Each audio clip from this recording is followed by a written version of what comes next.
अखिल भारतीय मराठी साहित्य महामंडळाच्या येतो का आवाज?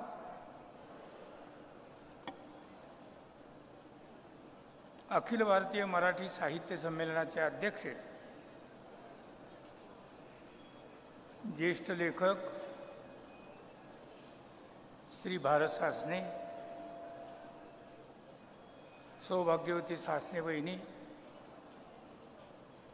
या संमेलनाचे उद्घाटक श्री शरदराव पवार,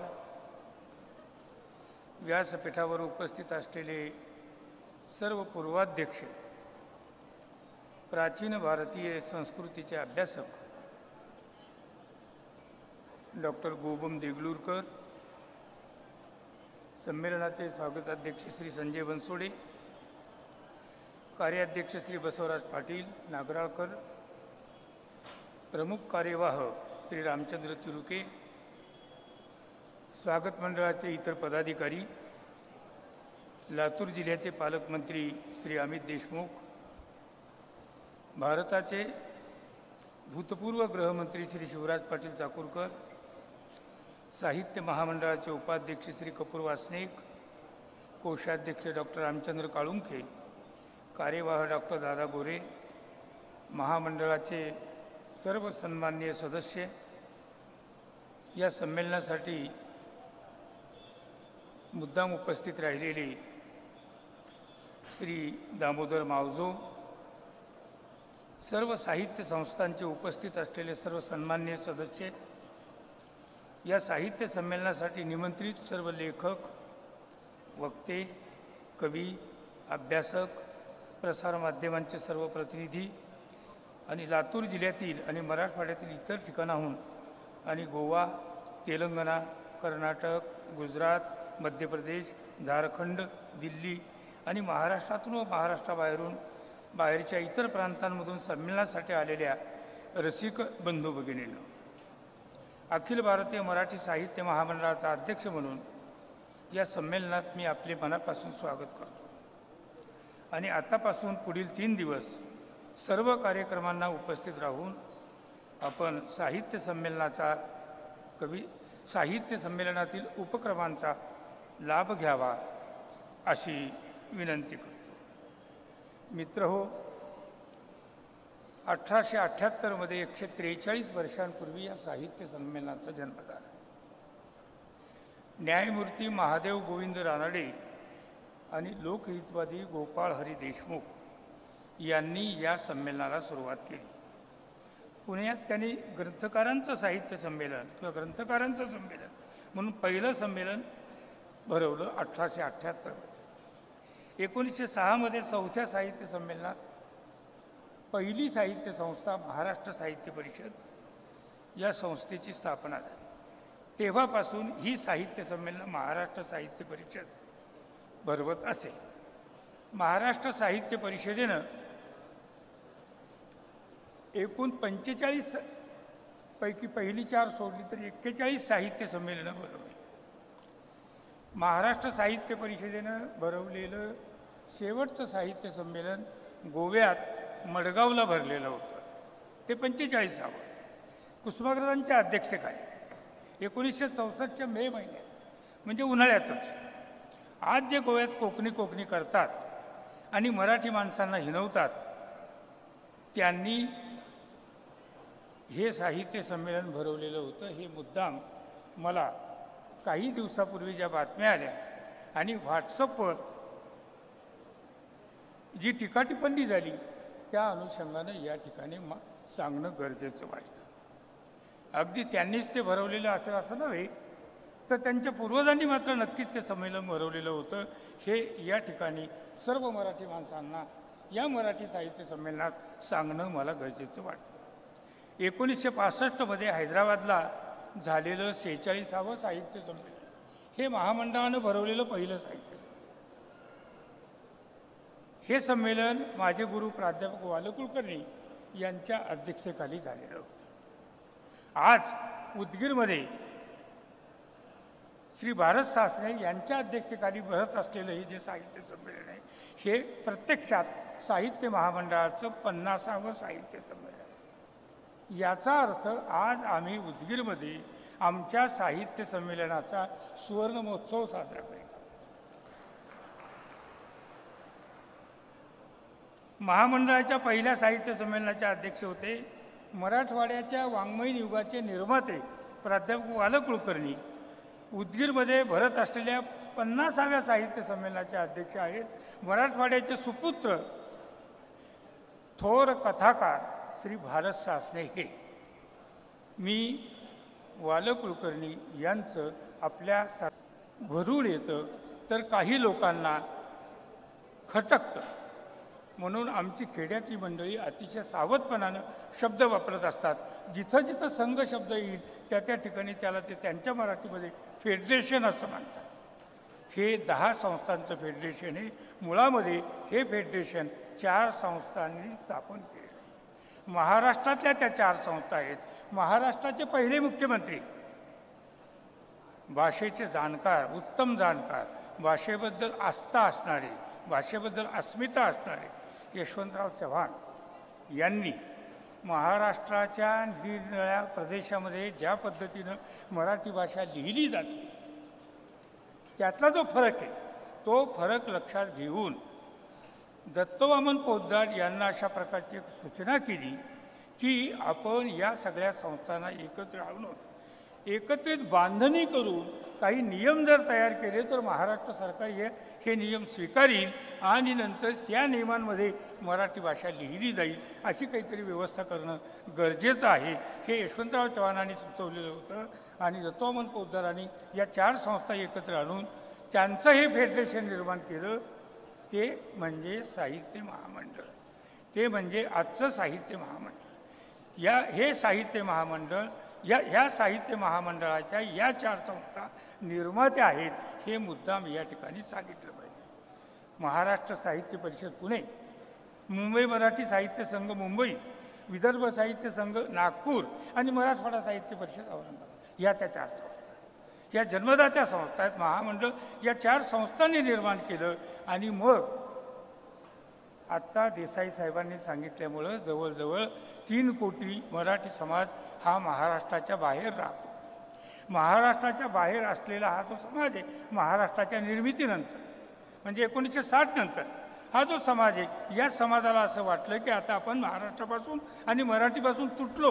त्यांनी काही संस्था आधीच मराठीसाठी आपापल्या प्रांतामध्ये निर्माण केलेल्या होत्या। आता काय करायचं असा प्रश्न जेव्हा त्यांच्यासमोर निर्माण झाला तेव्हा महामंडळांच्याकडे त्यांनी मागणी केली या 4 संस्थांनी निर्माण केलेल्या की आम्हाला तुमच्यात सामावून घ्या, आम्हाला तुमच्यात सामावून घ्या। आणि महामंडळानं त्यांना जागा करून दिली आणि आपल्या या मराठीची जी मुख्य अशा प्रकारची एक संस्था सगळ्यांचा मिळून संघ निर्माण केलेला होता या संघामध्ये त्यांना सामावून घेतलं। त्यामध्ये गुजरात आहे, मध्य प्रदेश आहे, छत्तीसगड आहे, गोवा आहे, तेलंगणा आहे, अशा ह्या निरनिराळ्या प्रांतांच्या मध्ये असलेल्या संस्था महामंडळामध्ये या 4 संस्थांना येऊन मिळाल्या आणि एकूण 10 संस्था या काम करतात। आणि म्हणून साहित्य महामंडळ देसाई साहेबांना मला या ठिकाणी मुद्दाम लक्षात आणून द्यायचे की साहित्य महामंडळ मराठीचं काम शक्यतोवर जिथं शक्य होईल तिथं कारण आमच्याजवळ पुरेसा निधी नसतो आणि म्हणून जसा तसा निधी उपलब्ध होईल त्या निधीच्या अनुसार आम्ही त्या त्या प्रांतामध्ये काम करतो आणि तिथल्या मराठी माणसांना जी काय मदत करता येईल ती मदत करतो आणि तिथलं मराठी टिकवण्याचा प्रयत्न करत असतो। आणि म्हणून आतापर्यंत जवळपास 15-16 साहित्य संमेलनं ही महाराष्ट्राच्या बाहेर झाली आणि जवळपास 3 साहित्य संमेलनं देशाच्या बाहेर झालेली। अमेरिकेत आम्ही साहित्य संमेलन घेतलं, आम्ही दुबईला साहित्य संमेलन घेतलं, आम्ही सिंगापूरला साहित्य संमेलन घेतलं। या देशाचा जवळपास या देशाचा भाग असलेला पण तुटल्यासारखा असलेला आम्ही अंदमानला साहित्य संमेलन घेतलं। या सगळ्या ठिकाणी मराठी माणसांच्यासाठी साहित्य संमेलनं भरवून त्या ठिकाणी मराठीचं जागरण हे निर्माण करण्याचा प्रयत्न हा आम्ही केलेला आहे। मला माहीत आहे की सगळेच जण वेळ घेत आहेत। मला दिलेल्या वेळेपेक्षा जास्त वेळ घेणार नाही, पण इथं सांगितलं पाहिजे लोकांना असं वाटेल की इथं काही वाद उपस्थित होतो की का. वाद उपस्थित होत नाही, पण वास्तव लोकांच्या समोर आणणं हे गरजेचं आहे आणि म्हणून मी या ठिकाणी बोलतो. साहित्य मंडळाशी चर्चा केली. स्वागत मंडळानं प्रत्येक ठिकाणी स्वागत मंडळाला प्रत्येक गावामध्ये जिथं साहित्य संमेलन ठरतं त्यांना असं वाटतं की इतर भाषांमध्ये असलेले जे लेखक आहेत आणि ज्यांना ज्ञानपीठ वगैरे मिळालेलं आहे अशा लेखकांना आपण निमंत्रित करावं. आम्ही त्यांना विरोधसुद्धा करतो. विशेषतः मी विरोध करत असतो बाकीच्या लोकांपेक्षा, किंवा इतर भाषांमधले लेखक कशाला आपण बोलू. आपल्या भाषेमध्ये मोठे मोठे लेखक आहेत. इतर भाषांमधल्यापेक्षा सुद्धा मोठे मोठे लेखक आपल्याकडे आहेत. आपण त्यांनाच बोलवूया ही माझी भूमिका आहे. पण शेवटी लोकशाहीमध्ये बहुमताचं ऐकावं लागतं आणि मग बहुमतानुसार जर ठरलं की नाही बाहेरच्या लेखकाला आपल्याला निमंत्रित करायचं आहे तर मग तो लेखक ठरतो. त्यातून जो कोणी उपलब्ध होतो त्याला निमंत्रण दिलं जातं. यावर्षी उदगीरच्या स्वागत मंडळानं इच्छा व्यक्त केली की आम्हाला बोलवायचं आहे. मी पहिल्या बैठकीमध्ये विरोध केलेला होता. मी सांगितलं बहुमताचे निर्णय घ्यावे लागतात. बहुमतानं त्या ठिकाणी ठरलं की आणूया बाहेरच्या लेखकाला आणायचं ठरल्यानंतर श्री दामोदर मावजे ज्ञानपीठ विजेते यांना निमंत्रित करायचं ठरलं आणि त्यांना निमंत्रण गेलं आणि गोव्यामध्ये स्फोट झाला. आता गोव्यामध्ये मराठी माणसांचा जो काय स्फोट झाला तो खरा की खोटा हे थोडं तपासून पाहिलं पाहिजे. त्यांचा आक्रोश जो त्या गोव्यातल्या मराठी माणसांचा जो आक्रोश आहे हा आक्रोश खरा आहे का खोटा आहे हे थोडं तपासून पाहिलं पाहिजे. आणि म्हणून मी गोव्यामध्ये मराठीची काय स्थिती आहे, काय स्थिती होती हे तपासण्याचा प्रयत्न केला. त्याच्यानंतर आणि माझ्या असं लक्षात आलं की गोव्यामधली मराठी ज्ञानेश्वर महाराजांनी 800-850 वर्षापूर्वी असं म्हटलं, मराठी तर बोलू कौतुक आहे असं ज्ञानेश्वर महाराजांनी आपल्या ज्ञानेश्वरीत म्हटलं. पण ज्ञानेश्वर महाराज हे मराठी होते, मराठी भाषिक होते, ते जन्माला आलेले होते. मराठी त्यांची मातृभाषा होती.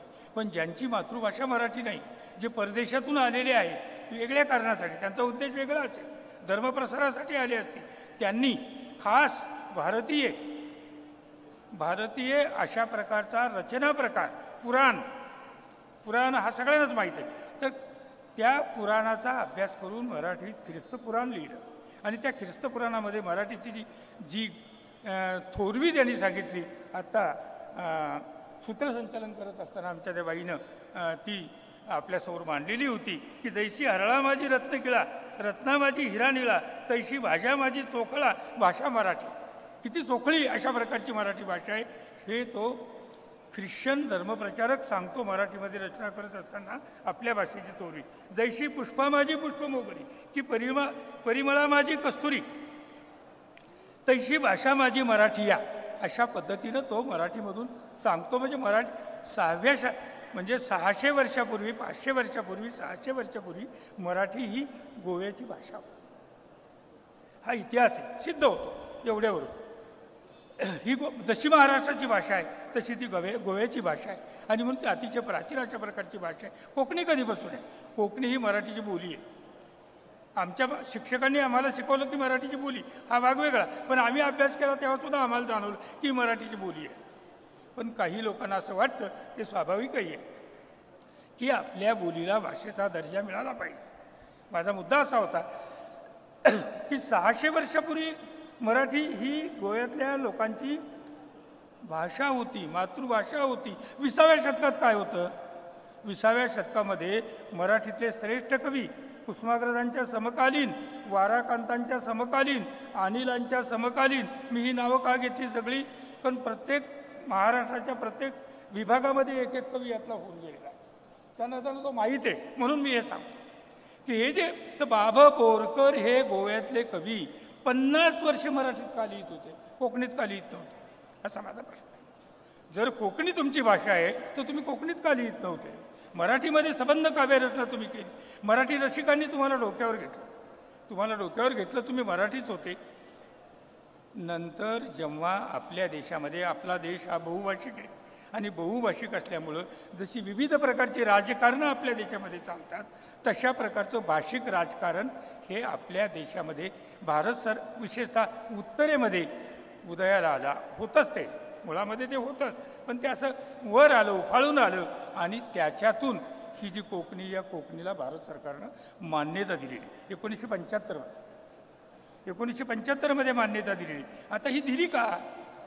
तर उत्तरेमध्ये काही बोलींना भाषा म्हणून, म्हणजे उत्तरेमध्ये म्हणत असताना मला उत्तर भारतात असं म्हणायचं आहे, काही बोलींना भाषा म्हणून मान्यता द्यावी अशा प्रकारचा जबरदस्त नेत्यांचा, जे कोणी त्या भागातले जबरदस्त राजकीय नेते होते त्यांचा आग्रह सुरू झाला. आणि मग जर द्यायची असेल तर एकाच भाषेला जर ही मान्यता दिली तर दिसायला वाईट दिसेल, पक्षपातीपणा दिसेल.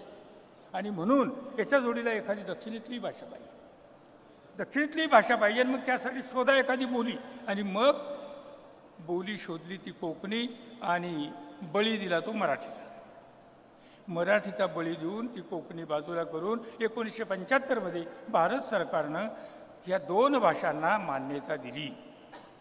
या 2 भाषांमध्ये काय अवस्था होती त्यावेळेला मला डोगरीचं फारसं माहीत नाही, पण 2-4 पुस्तकं जर लिहितो, 1-2 पुस्तकं लिहिलं आणि 100 प्रती जर छापल्या तर त्याला सहज साहित्य अकादमी मिळून जाते. मराठीमध्ये भल्याला साहित्य अकादमी मिळत नाही. करंदीकरांना साहित्य अकादमी मिळालेलं नव्हतं, सुर्व्यांना साहित्य अकादमी मिळालं नव्हतं. कारण काय? कारण आमच्याकडे ढिगभर लेखक असतात त्या दर्जाचे आमच्याकडे 150 लेखक असतात, आणि मग कोणाला तरी एकाला ते मिळणार. असं घडतं. आणि म्हणून या कोकणीला डोगरीबरोबर मान्यता देण्यात आली, आणि कोकणी ही मराठीपासून तुटली स्वतंत्र भाषा झाली. तिथल्या सारस्वत समाजानं ते लावून धरलं, आणि आमचे राजकारणी हे कायमच मराठी राजकारणी म्हणायचे. मला केवळ महाराष्ट्राचे मी म्हणत नाही, गोव्यातसुद्धा मराठीच राजकारणी. गोव्यातल्या मराठी राजकारण्याने आपली भाषा जोई, आपल्या भाषेचा बळी दिला, कोकणीला राजभाषा केलं, आणि बहुसंख्यांची भाषा टाळली, बहुसंख्यांची भाषा सोडून दिली, फेकून दिली. तिला तुल्यबल अशा प्रकारचं सुद्धा स्थान दिलं नाही. म्हणून हा वाद आला. म्हणून जेव्हा उदगीरच्या साहित्य संमेलनानं मावजो साहेबांना निमंत्रित केलं तेव्हा गोव्यामध्ये स्फोट झाला, आणि तिथल्या मराठीवाद्यांनी त्यांना विरोध केला. निमंत्रण दिलेलं होतं, आपण सन्मानानं निमंत्रण दिलं, सन्मानानं बोलावलेलं आहे, त्यांनी काही आपल्याला निमंत्रण मागवलेलं नव्हतं, आणि म्हणून आपण त्यांना इथं आणलेलं आहे. त्यांना आपण ऐकणार आहोत. आपण आपलं म्हणणं आपण मांडतो. आपलं फक्त मराठीची स्थिती काय होती, मराठीची स्थिती काय आहे.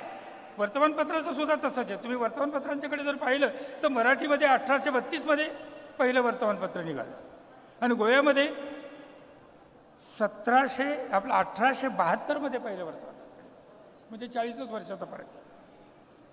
मी अभ्यासपूर्ण बोलतोय. 40च वर्षाचा फरक आहे. आपल्या वर्तमानपत्राचं नाव होतं दर्पण, आणि त्यांच्या वरचे वर्तमानपत्राचं नाव होतं देश सुधारणेच्छू. हे त्यांच्या वर्तमानपत्राचं होतं. कितीतरी वर्तमानपत्र गोव्यामध्ये मराठीत निघाली, कोकणीत निघालेली नाही आहे. पुरुषोत्तम शिरगावकरांचं प्रभात, दादा वैद्यांचं प्राचीप्रभा, करंडे शास्त्रींचं सत्संग, गोविंद हेगडे देसाईंचं भारत, दत्तात्रय पै यांचं हिंदू, नाभा नायकांचं भारतमित्र, गोवा मुक्तीनंतरचं आपणा सगळ्यांना माहीत असलेलं सातोचकरांचं गोमंतक, 150 वर्षातील अशी आणखी 10 तरी नावं आपल्याला याच्यामध्ये समाविष्ट करता येतील. मराठी वर्तमानपत्रांची अशी समृद्ध आणि दीर्घ परंपरा गोव्यामध्ये आहे. या उलट कोकणीत काय आहे हे कोकणी प्रेमी बांधवांनी खुलेपणानं आमच्या लक्षात आणून द्यावं. गोव्यातल्या मराठी माणसांच्या हे त्यांनी लक्षात आणून द्यावं. मराठी टाळून कोकणीला राजभाषा करण्यात भाषिक राजकारणाशिवाय दुसरं काहीही असेल गोव्यामध्ये असं मला वाटत नाही. आणि म्हणून कोकणीला राजभाषेचा दर्जा मिळाला, मराठीवर अन्याय करण्यात आला. माझी अशी विनंती राहणार आहे गोवा सरकारला, आणि आमचे ज्येष्ठ मित्र कोकणीतले ज्येष्ठ लेखक, ज्ञानपीठ विजेते, आमचे आदरणीय पाहुणे दामोदर मावजो यांना माझी अशी विनंती राहणार आहे की ही जर स्थिती आहे, कारण ते रोज सकाळी ते मराठी वर्तमानपत्र वाचतात, कोकणी नाही. आपण त्यांना विचारू शकता, कोकणी वाचत नाही का? आता एखादं निघतच नाही. आज 13-14 वर्तमानपत्र निघतात मराठी. त्यांचं शिक्षण याच्यातच झालेलं, आणि त्यांना 1975ला राजभाषाचा दर्जा कोकणीला मिळेपर्यंत ते मराठीतच लिहित होते. ते मराठी लेखक पण आहेत, मराठीमध्येच लिहित होते, कारण ते मूळ मराठीच होते. हे सर जर लक्षात घेतलं आणि सरकारवर जर ते ज्ञानपीठ आहे त्यांच्या शब्दाला आता वजन मिळालेलं आहे आणि म्हणून गोवा सरकारला त्यांनी आमच्या लोकांच्या बरोबर येऊन सांगायला पाहिजे की नाही, या कोकणीला तुम्ही राजभाषेचा दर्जा दिलेला आहे, पण मराठी ही बहुसंख्यांची भाषा आहे. आपण मराठीतून शिकतो, आपण मराठी वर्तमानपत्र वाचतो, आपल्याकडे मोठी परंपरा ही सगळी भाषेची सुद्धा आणि वर्तमानपत्रांची सुद्धा मराठीचीच आहे. तर मराठीलाही दुसरी राजभाषा म्हणून आपण मान्य करू. त्यांच्याबरोबर यांनी जर मदत केली, यांनी जर नेतृत्व केलं मराठी लोकांचं, तर मला असं वाटतं आणि इतर कोकणी लेखक सोबत घेऊन तर मला असं वाटतं हा प्रश्न सुटेल आणि हे एक वेगळं उदाहरण आपल्या देशामध्ये निर्माण होईल. नाहीतरी आपल्या देशात काय आहे, आपल्या देशामध्ये तुम्हा लोकांचा, विशेषतः महाराष्ट्रीय लोकांचा, महाराष्ट्रीयन नव्हे, जे महाराष्ट्रीयन लिहितात ते चूक, महाराष्ट्रीय, तर महाराष्ट्रीय लोकांचा गैरसमज आहे हिंदी ही राष्ट्रभाषा नाही. सगळ्यांच्या समक्ष सांगतो, हिंदीवाद्याने माझ्यासमोर येऊन सांगावं, मी त्याच्याशी वाद घालायला तयार आहे.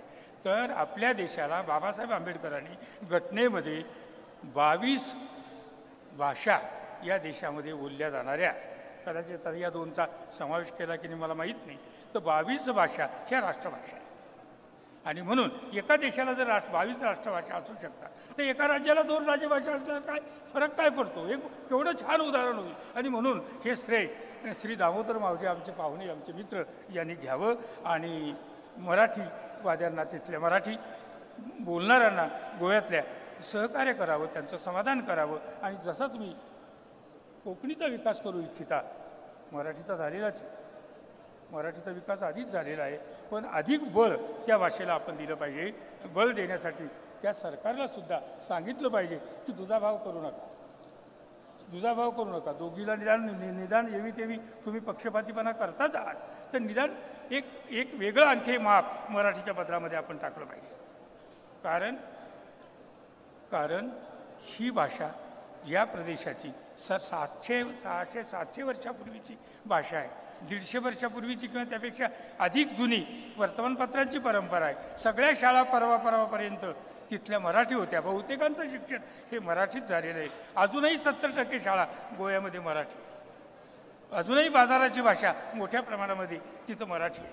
हे आपण जर केलं तर मला असं वाटतं की आनंद होईल.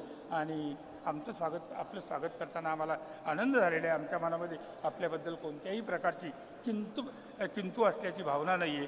तो आपल्या भाषेबद्दलही आमच्या मनामध्ये कोणत्याही प्रकारची भावना नाही आहे. पण आम्हाला आमची जोपासना ही सुद्धा झाली पाहिजे असं वाटणं हे अनैसर्गिक नाही, हे आपण समजून घ्या अशी अपेक्षा मी करतो. मला आणखी एक गोष्ट, अभिजात भाषेचा मुद्दा प्रत्येकाच्यात निघतो. देसाई साहेब खूप काम करत आहेत. मी खरं त्यांच्यावर बोलणार होतो, पण त्यांनी स्वतःच सांगितल्यामुळं आता मी फार त्यांच्यावर काही बोलणार नाही आहेत. त्यांनी केलेल्या या 2 वर्षामध्ये कामांचं मी बोलणार नाही, स्वतंत्रपणानं मी त्यांच्यावर बोलणार होतो. तर त्यांनी अभिजात भाषेचा मुद्दा केला. अभिजात भाषा का आपली रखडली? मुळामध्ये आम्हाला आमची भाषा अभिजात आहे याचं प्रमाणपत्र द्या असं म्हणायची गरजच वाटत. आमची भाषा अभिजात आहेच, ती आहेच, कोणी सांगायची गरज नाही आहे. त्याच्या पाठीमागं वेगळी कारणं आहे का मागतो आपण ती कारणं मी सांगणार नाही. ती कारणं राज्यकर्त्यांना चांगली माहीत आहेत आणि म्हणून राज्यकर्त्यांनी महाराष्ट्राच्या आणि मराठीच्या हितासाठी तिथं जे वजन आपल्या नेत्यांनी आजपर्यंत टाकायला पाहिजे होतं ते टाकलं नाही. मी तुम्हाला एक उदाहरण देतो, फार लांबवत नाही, पण ते उदाहरण देणं मला गरजेचं वाटतं. ते उदाहरण असं आहे की आपले शक्तिशाली नेते सरकारमध्ये, म्हणजे भारत सरकारमध्ये आणि भारत सरकारचा जो कोणी पंतप्रधान असेल त्याच्याकडे भाषेसाठी, संस्कृतीसाठी किंवा महाराष्ट्राचे सर्वसामान्य अशा प्रकारचे जे काही प्रश्न असतील त्या प्रश्नांसाठी वजन वापरतात.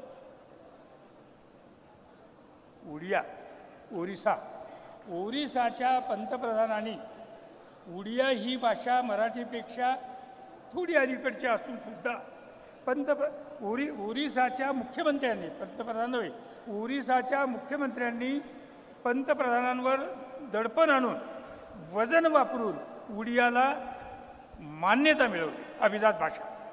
मग आमच्याकडेच का मिळत नाही? आमच्याकडे तर एकापेक्षा एक असे वजनदार नेते निर्माण झालेले आपण पाहतो. भारतभर त्यांचा दबदबा आहे. मग भारतभर दबदबा असलेले आमचे नेते मराठीसाठी तोंड का उघडत नाही असं माझा मराठीसाठी त्यांनी तोंड उघडलं पाहिजे, भाषेसाठी आपलं तोंड उघडलं पाहिजे, आपलं वजन वापरलं पाहिजे, आपल्यालाही मिळून जाईल. मी उदाहरण देतो, लक्ष्मीकांत देशमुख आमच्यासोबत होते. आम्ही शिष्टमंडळ घेऊन गेलो आपल्या मुख्यमंत्र्यांकडे. त्यावेळेचे मुख्यमंत्री होते देवेंद्र फडणवीस. त्यांच्याकडे शिष्टमंडळ घेऊन गेलो, लेखक वाचकांचंच शिष्टमंडळ. ते लेखक, मी वाचक आणि आणखी 4-2 लोक आमच्याबरोबर होते. आणि या प्रश्नावर आम्ही जेव्हा चर्चा केली तेव्हा देवेंद्र फडणवीस असं म्हणाले, म्हणजे हे कोणी करायचे असा प्रश्न त्यांनी विचारला. त्यावेळेला मी त्यांच्याशी थेट बोललो, कारण मी थेटच बोलत असतो, थेटच बोलतो. लपून छपून बोलण्यामध्ये काही मतलब नसतो, सांभाळून बोलण्यामध्ये काही मतलब नसतो. तुम्हाला प्रश्न भिडवायचा असेल तर तुम्ही थेट बोललं पाहिजे. आणि मी थेट बोललो की तुम्ही शब्द वापरला पाहिजे, तुम्ही मोदी साहेबांच्याकडे शब्द वापरला पाहिजे आणि तुम्ही अभिजातता मिळवून दिली पाहिजे भाषेला. तुम्ही शब्द टाकला की ती मिळू शकते. आणि त्याने आम्हाला कबूल केलं होतं, मान्य केलं होतं, ते तिथं बोलले होते, आश्वासन दिलेलं होतं की मी हे करतो. पण पुढे काहीच झालं नाही, पुढे मात्र काहीच झालं नाही आजपर्यंत. त्याच्यासाठी मुख्यमंत्री असण्याची गरज नाही, वजन वापरण्यासाठी मुख्यमंत्रीच असला पाहिजे याची काही गरज नाही. ज्याचं वजन चालण्यासारखं आहे त्यांनी वजन वापरलं तर ते होऊ शकतं. आणि पण आपल्या नेत्यांना अशा प्रकारच्या प्रश्नांच्यामध्ये, राजकीय नेत्यांना म्हणतो, पण नेते सगळ्याच व्यवहारामध्ये असतात, राजकीय नेत्यांना याच्यामध्ये वजन वापरावंसं वाटत नाही. ते अशा प्रकारच्या प्रश्नांच्यासाठी कायम मुके राहिलेले आपण इतिहास तपासून पाहिला तर मला वाटतं की हे त्यांच्याही आणि आपल्याही लक्षात येऊ शकेल. फार बोलणार नाही. अभिजात्येचा मुद्दा आहे. आत्ता देसाई साहेब बोलले. मला सांगायचं होतं की या 2 वर्षामध्ये मराठी भाषेच्या प्रश्नांच्याकडे जेव्हापासून मराठी भाषा मंत्री म्हणून देसाई साहेबांनी सूत्र हातात घेतली, त्यांनी त्यांच्या परीनं म्हणजे खूप काम केलेले, कायदे केले त्यांनी त्याचा उल्लेख केला. त्यांनी मराठी भवनालाही आरंभ केलेला आहे आणि जिल्ह्यात मराठी भवनं व्हावी अशा प्रकारची व्यक्त केलेली त्यांच्या काही कल्पना आहेत, लोकांच्या काही मागण्या आहेत, आमचीही काही स्वप्न आहेत, ती त्यांच्यापर्यंत या ना त्या मार्गानं पोचतात. आम्ही पोचवतो आणि आम्हाला ते प्रतिसाद देतात आणि त्यांना पटलं तर जरूर त्या दिशेनं करतात. आणि म्हणून आता तो पाट्यांचा प्रश्न आहे. कोणतीही नोट, कोणतंही म्हणणं सरकारी नोकरानं अन्य भाषेमध्ये मांडता कामा नये.